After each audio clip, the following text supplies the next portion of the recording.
so obviously you mentioned it's set during lockdown, you wrote it during lockdown, but was that difficult? Did you find it, I guess triggering is not really the right word, but was it hard? No, it was like what saved me, really, because I was living in a tiny studio apartment. If anyone has read the book, I was living in Ciara's apartment with a bed that came down from the wall. And, I think it was the size of 3 parking spaces, and there was no outside space, like private outside space. I'd lived there for 6 years by that time, and I loved it. I used to call it the shoebox, and I had great affection for it. But what I realised very quickly in lockdown is the reason I loved it is because I was never there. Yeah. And when I was there, no one else was ever home. But now I was there all the time, and everyone was home. And I remember one morning, it was on the ground floor, and I had like a floor-to-ceiling window.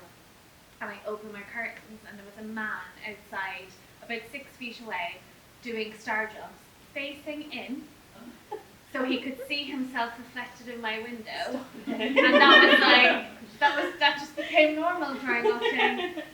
So I got out of there as soon as I possible. And now I live in basically Oliver's apartment, which is bigger.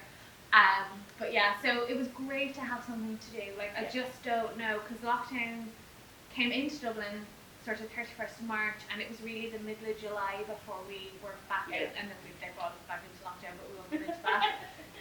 So, it was amazing to have something to do, and to be able to, like, I was right in the middle of Dublin city centre. That was my 2 kilometres, and I was seeing the city in a way that I never had before, and that most people in the country were not going to see. And there was like little things, like all the cranes. There's a line in the book about the cranes being like stopped clocks in the sky, and like that's because I was walking around one day and I saw that, and I had that thought, and then I came home and I put that into the book. So like, I don't want to say it was great because it was during a global pandemic and I was going slightly mad, but it was a good thing to have that to get me